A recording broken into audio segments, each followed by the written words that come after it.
छेली चोरी करने आसीथिबा एक गैंगर जड़े चोर को पुलिस गिरफ्त करी 2टी कार 7टी मोबाइल फोन कटर शाबल और अन्यान्य मारणास्त्र को जबत करथिले मध्य अन्य 5 जण चोर फेरार हो जाइछंती। तेबे गत किछि दिन हेब मयूरभंज जिला झारपुखरिया एवं विषय अंचल एक चोर गैंग कार और बोलेरो रे आसी घरर ताला भांगी छेली मेंढा चोरी करने सहित घरु मध्य लूट करुथिले।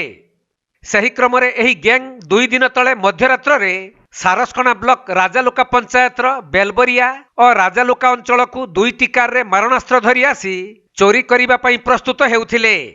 तेबे स्थानीय लोक माने जानी पारी समानंकु घेरी जिबारु घटनास्थलरू 5 जण फेरार मारिथिले मध्य जणे चोर को स्थानीय लोक माने काबू करि नैथिले।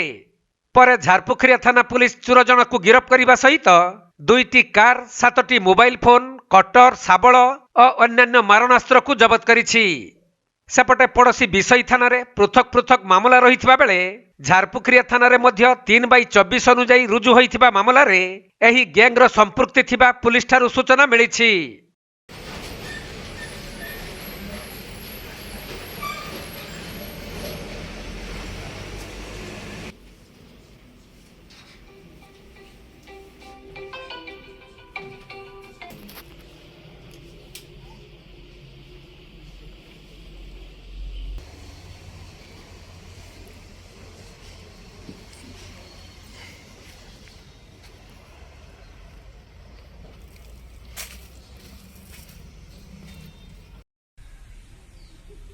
मयूरभंज जिला सारसकणारू तपन कुमार दंडपाटଙ୍କ रिपोर्ट कोणार्क लाइव।